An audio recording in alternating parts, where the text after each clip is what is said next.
Creating engaging videos of still life subjects is difficult. After all, still life subjects, by definition, don't move very much. However, you can make them a bit more engaging by adding light or moving the scenery around them. Here I have this excellent, cheap and cheerful LED light tube, which has some pretty cool tricks up its sleeve.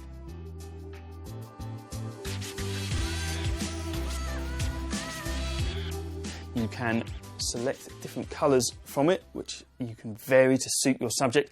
You can also have it flash through different colours. You can have it react to sounds, all kinds of crazy stuff like that.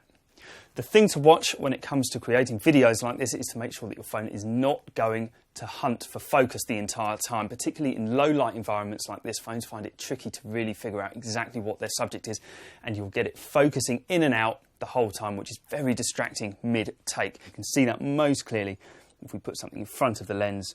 You've got this sudden big shift in focus. So the first thing that we're going to do is lock autofocus by pressing and holding on our subject before we start recording. Once we start recording, I'm just going to very gently move the light forwards and backwards through the frame, and it just creates this nice subtle effect where, as the light changes, the contours on the face of our subject here create shadows on the offside of her face, and we can produce some really cool, quite calm looking effects there. The other option that I have is that I can set my light up to cycle through colours, and here I think having it cycling through colours and moving is probably going to be a bit too much, going to create a bit too much action in the frame.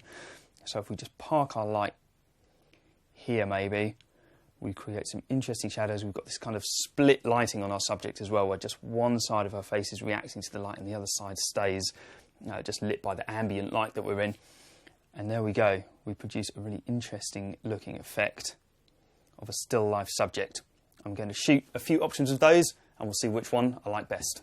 So let's have a look at the films that we made here with our light moving around our subject first. We hit play on that. The first thing that I'm going to notice there is that light very annoyingly just creeping into my frame there. You want to be really careful of that. It's difficult to keep an eye on exactly what is happening in your frame while you're moving a light around, but you just want to be super careful that it doesn't just creep into the frame. A good solution to this is to just shoot loads of footage, because what that gives you is lots of places that you can edit out those kind of compositional framing mistakes. But I do quite like the way that as the light moves around, you get these interesting shadows just there, for example, where the eyes of our subject kind of light up and dim down again. I think looks really cool. This is our frame with the lights cycling through the different colours. So the light here isn't moving around, and it's just the light cycling through. And again, I think it looks really cool.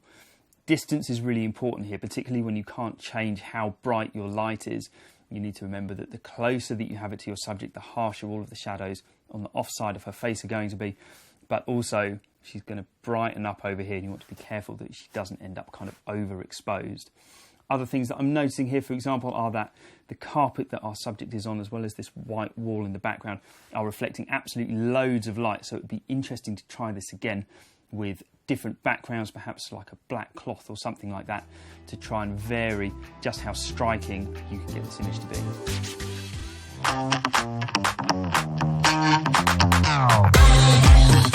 be.